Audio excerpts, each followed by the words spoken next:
Alright, language explorers. So we have here Much Ado About Nothing, Act 1, Scene 1. Before Leonato's house.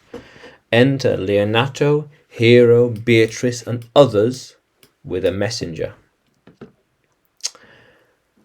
I learn in this letter that Don Pedro of Aragon comes this night to Messina.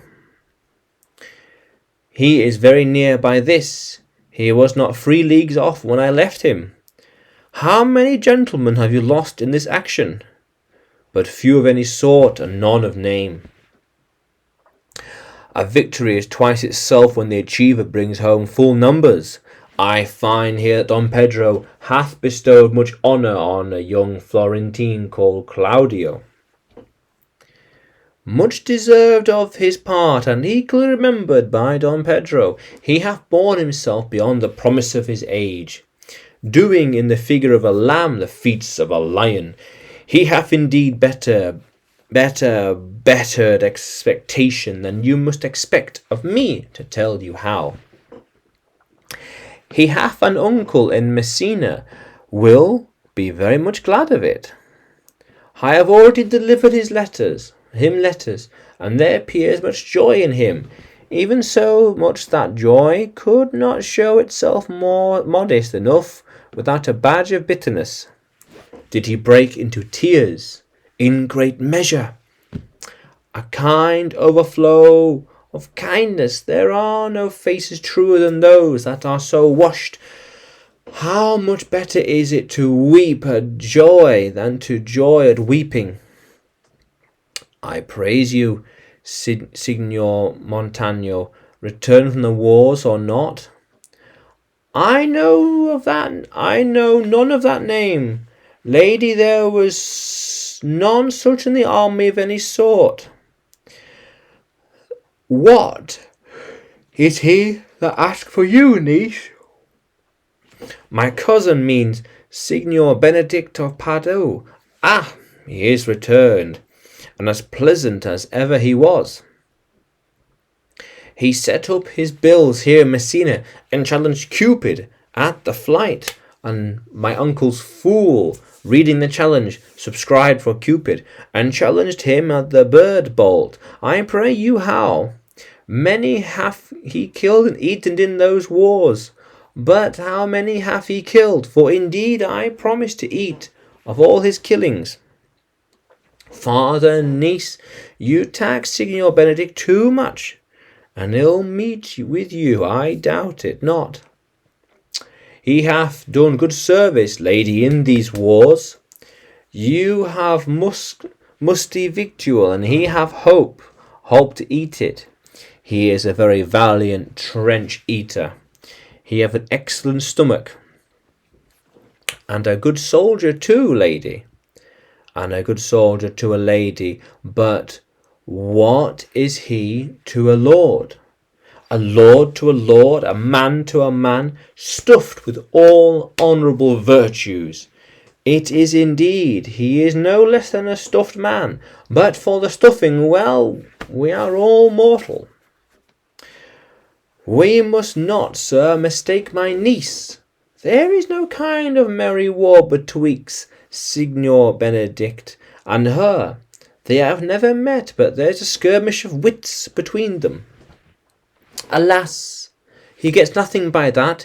In our last conflict 4 of his 5 wits went halting off, and now is the whole man governed with 1, so that if he have wit enough to keep himself warm, let him bear it for a difference between himself and his horse, for it is all the wealth that he have left to be known as a reasonable creature.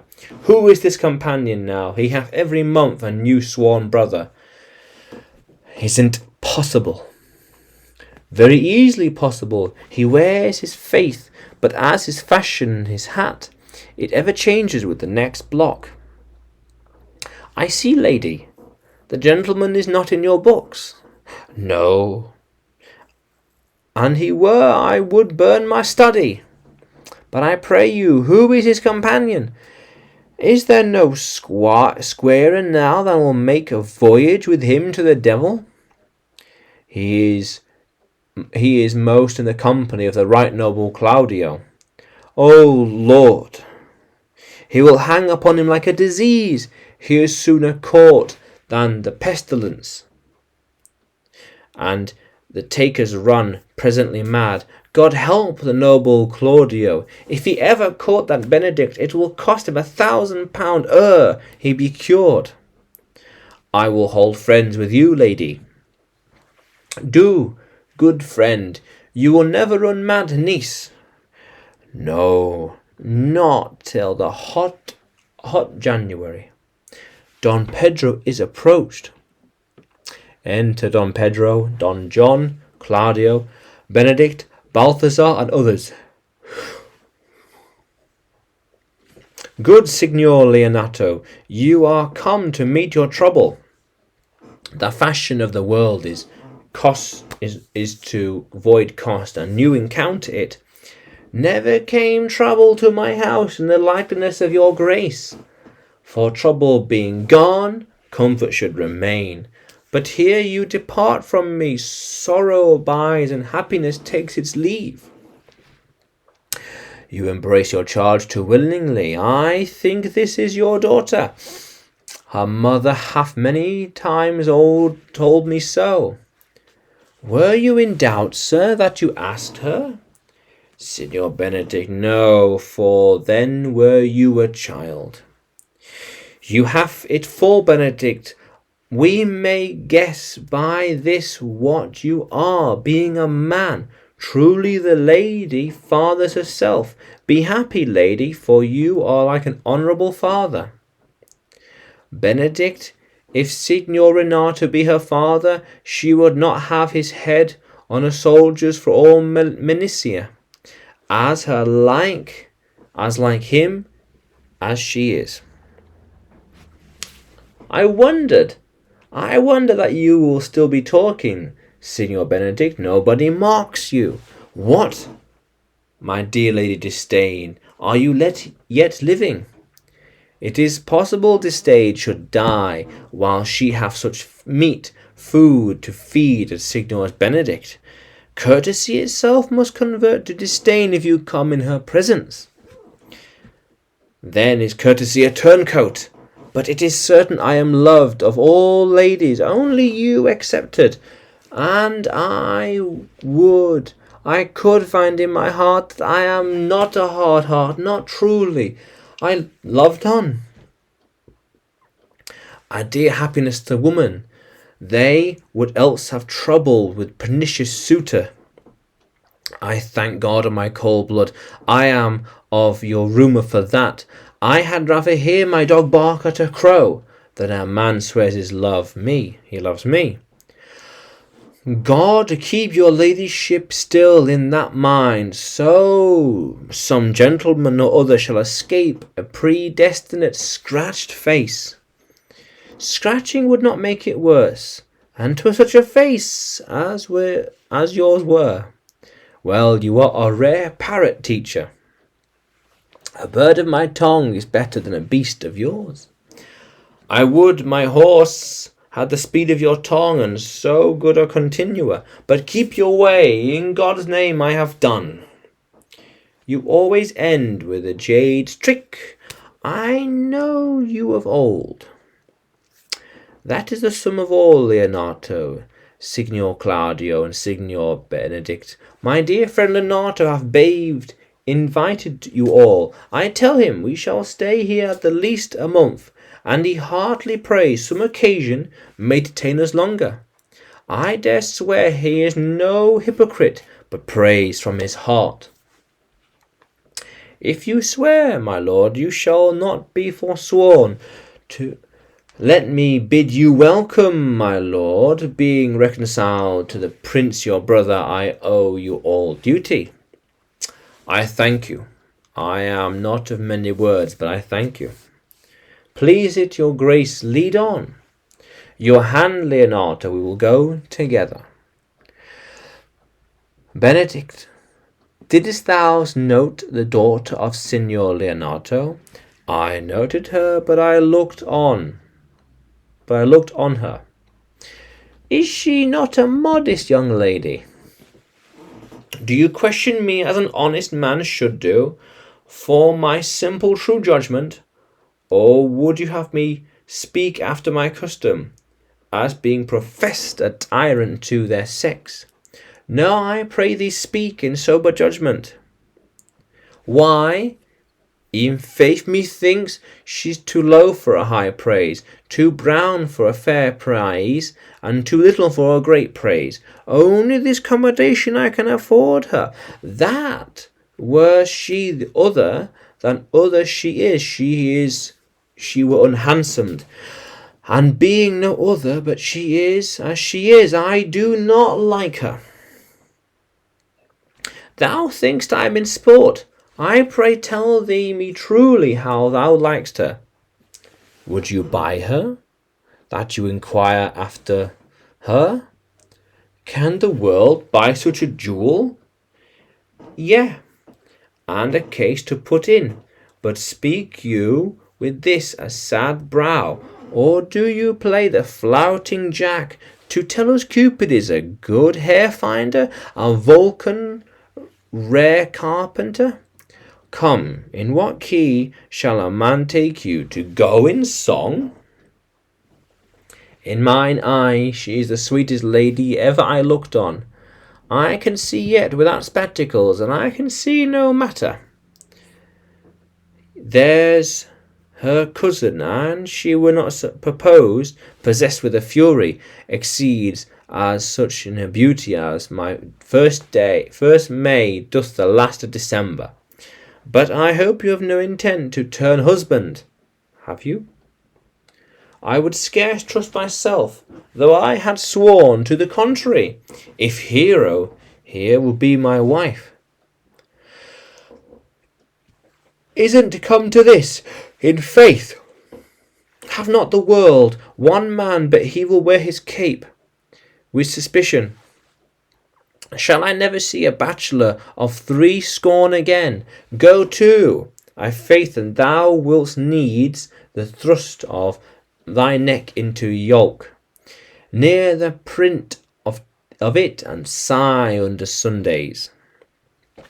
Look, Don Pedro is returned to seek you.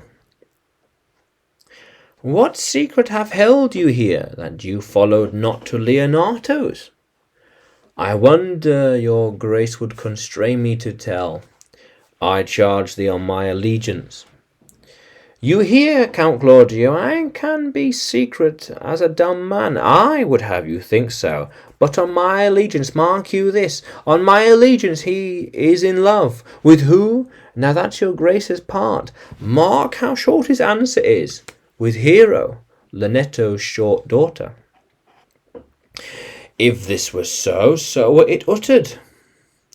Like the old tale, my lord, it is not so, nor 'twas so, but indeed God forbid it should be so. If my passion change not shortly, God forbid it should be otherwise. Amen, if you love her, for the lady is very well worthy. You speak of this fetch in me, my lord.